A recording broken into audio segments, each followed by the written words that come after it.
नमस्कार विद्यार्थी मित्रों, मैं आर.आई. चौहान कक्षा 10 गणित के पीरियड में आपका हार्दिक स्वागत करता हूं। आज हम देखेंगे चैप्टर 6 त्रिभुज, और त्रिभुज के विषय में कक्षा 9 में भी आप पढ़ चुके हैं। इसमें देखिए बोर्ड की परीक्षा में इसमें से 6 मार्क्स के प्रश्न आते हैं। एक तो थियरम यानी प्रमेय होगी आपकी 4 नंबर की, और एक 2 नंबर का प्रश्न।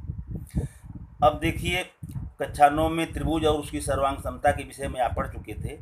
3 रेखाखंडों से बनी हुई बंद आकृति को त्रिभुज कहते हैं। अब यहाँ पर समरूपता के विषय में पढ़ना है, तो पहले समरूप आकृतियाँ क्या होती हैं उसको जानिए। जिन आकृतियों में आकार समान हो, उनके माप समान हो कोई आवश्यक नहीं है, तो उन्हें समरूप आकृतियाँ कहते हैं। जैसे 2 भिन्न त्रिज्याओं वाले वृत्त हैं, एक छोटी त्रिज्या का एक बड़ी त्रिज्या का, लेकिन आकार दोनों का क्या है, समान है। 2 वर्ग, इसकी भुजाएं छोटी छोटी, इसकी भुजाएं बड़ी हैं, लेकिन दोनों का आकार क्या है, एक समान है। 2 समबाहु त्रिभुज, तीनों के तीनों कोण इसके भी 60-60 के होंगे, इसके भी 60-60 के होंगे, दोनों त्रिभुज क्या है, समरूप। तो यह समरूप आकृतियों की बात हुई। इसमें एक बात यह स्पष्ट होती है कि सर्वांगसम जो आकृतियाँ होती हैं, प्रत्येक कोई भी सर्वांगसम आकृति समरूप होती ही है, किंतु सभी समरूप आकृतियाँ सर्वांगसम हों ये कोई जरूरी नहीं है। अब देखिए त्रिभुज की समरूपता क्या है। तो त्रिभुज की समरूपता के लिए सामान्य रूप से परिभाषा यह है कि 2 त्रिभुजों की दी गई किसी भी संगतता के लिए यदि उनके संगत कोण बराबर माप के हों और संगत भुजाएं समान अनुपात में हों, तो वह संगतता समरूपता कहलाती है, और वे दोनों त्रिभुज तब समरूप त्रिभुज कहलाते हैं। जैसे कि ये त्रिभुज ABC और DEF, ये संगतता शब्द को जानिए कि ABC के साथ ये DEF हो सकता है, EDF हो सकता है, EFD हो सकता है। इस तरह से कई संगतताएं बनती हैं, तो किसी भी संगतता के लिए ये शर्त लागू पड़ती है। तो इसमें हमने ABC और DEF लिया है, तो कोण A के बराबर कोण D, कोण B के बराबर कोण E और कोण C के बराबर कोण F हो, तथा ये भुजाओं में देख लीजिए AB पहला दोनों, तो AB के बटे दूसरे में कभी पहला दोनों, AB बटे DE। फिर दूसरा ये BC, तो इसमें का EF, BC बटे EF, और बराबर AC, तो इसमें क्या आएगा, DF। ये तीनों बराबर हों तो ये संगतता ABCDEF समरूपता होगी, और ये दोनों त्रिभुज तब समरूप त्रिभुज कहलाएंगे। संकेत में इनको इस तरह से ABC और इस तरह से टेढ़ा सा यह समरूपता का निशान है, ABCDEF समरूप लिखा जाता है। अब जो है समरूपता की कुछ अन्य शर्तें भी होती हैं। जैसे देखिए ये तो परिभाषा के अनुसार 2 शर्तें यहाँ पर हैं, ये 2 बातें कि कोण बराबर हों और भुजाएं समान अनुपात में हों।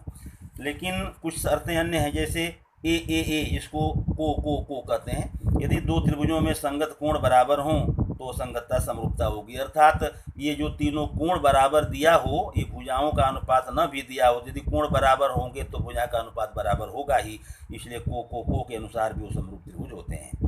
दूसरा है को यानी AA, इसमें 2 त्रिभुजों में यदि एक त्रिभुज का 2 कोण दूसरे त्रिभुज के भी संगत कोणों के बराबर हो तो संगतता समरूपता होगी। जैसे ये 2 कोण केवल ये एक कोण A बराबर कोण D और कोण B बराबर कोण E दिया हो, बाकी कुछ भी ना हो, तो 2 कोण बराबर है तो तीसरा बराबर होगा ही, इसलिए इसको भी समरूपता मानते हैं। तो यह प्रश्नों को सिद्ध करने वाले जो प्रश्न हैं उनमें इसका अधिक उपयोग होता है। तीसरा यस यानी भू 2 त्रिभुजों में यदि संगत भुजाओं के माप समानुपात में हो, अर्थात ये भुजाओं का अनुपात समान दिया हो, कोण को बराबर न भी दिया हो, तो समरूपता मान ली जाती है। और चौथा इंपॉर्टेंट ये जो है यस यानी भू को भू, यदि एक त्रिभुज का एक कोण दूसरे त्रिभुज के एक कोण के बराबर हो और इन कोणों को अंतर्गत करने वाली भुजाएं समानुपात में हों, तो वो त्रिभुज समरूप होते हैं। मतलब इसका क्या हुआ, तो देखिए इसको स्पष्ट मैं कर दे रहा हूँ। कोई 2 भुजाएं, यदि एक त्रिभुज की कोई 2 भुजाएं दूसरे त्रिभुज की संगत भुजाओं के समान अनुपात में हो, यानी 2 भुजाओं का अनुपात समान हो और उन भुजाओं के बीच वाला कोण बराबर हो, कोई भी कोण बराबर नहीं, उनके बीच वाला कोण बराबर हो, तो संगतता समरूपता होगी। इसको हम इसमें ABC में लिख करके बता दे रहे हैं, देख लीजिए स्पष्ट हो जाएगा। त्रिभुज ABC और त्रिभुज DEF के लिए अब देखिए AB बटे DE और AC बटे DF हो, तो दोनों AB और AC के बीच में कोण A आया और DE और DF के बीच में कोण D आया, तो यहाँ कोण A बराबर कोण D होना चाहिए, तो यह संगतता समरूपता होगी। इसी प्रकार यदि हम मान लीजिए कि AB बटे DE और ये BC बटे EF लिख दिए, तो AB और BC के बीच में कोण B है और DE और EF के बीच में कोण E है, तो क्या होना चाहिए, कोण B बराबर कोण E होना चाहिए, तो यह संगतता समरूपता होगी। इसको आप ध्यान रखिएगा। अब इसमें से देखिए कुछ महत्वपूर्ण कुछ यहाँ पर हम लिख दे रहे हैं महत्वपूर्ण परिणाम। ये क्या है देख लीजिए। यदि दो त्रिभुज समरूप हैं तो ये तीन चार परिणाम प्राप्त होते हैं, उनको ध्यान दीजिए, प्रश्न को हल करने में सरलता रहेगी। दो समरूप त्रिभुज हैं तो उनकी संगत माध्यिकाएं भी संगत भुजाओं के समानुपात में होंगी। दो समरूप त्रिभुज हैं तो उनके संगत लंब भी संगत भुजाओं के समानुपात में होते हैं। और यह प्रश्न हल करने में बहुत काम आएगा। दो समरूप त्रिभुजों के परिमापों का अनुपात, परिमाप यानी तीनों भुजाओं का जोड़, दो समरूप त्रिभुज में उनके त्रिभुजों के परिमापों का अनुपात उनकी संगत भुजाओं के समानुपात में होता है। जैसे यदि त्रिभुज ABC और DEF ये समरूप हैं तो त्रिभुज ABC का परिमाप बटे त्रिभुज DEF का परिमाप बराबर, ये तीनों जो है कोई भी AB बटे DE या BC बटे EF या AC बटे DF के बराबर होगा, ये परिमापों का अनुपात। एक महत्वपूर्ण सूत्र और आता है त्रिभुज में कि त्रिभुज ABC में यदि किसी कोण A का द्विभाजक मान लीजिए BC को D बिंदु में काटता है तो BD बटे DC बराबर AB बटे AC होगा। आकृति में देखिए ABC ये त्रिभुज है या कोण A का ये द्विभाजक है, इसमें यानी आधा आधा करने वाला है, तो ये D में काटता है तो यहाँ पर ये BD बटे DC इसका और इसका अनुपात बराबर AB बटे AC। यदि उल्टे कहें DC बटे BD तो इधर से भी उल्टे AC बटे AB होगा।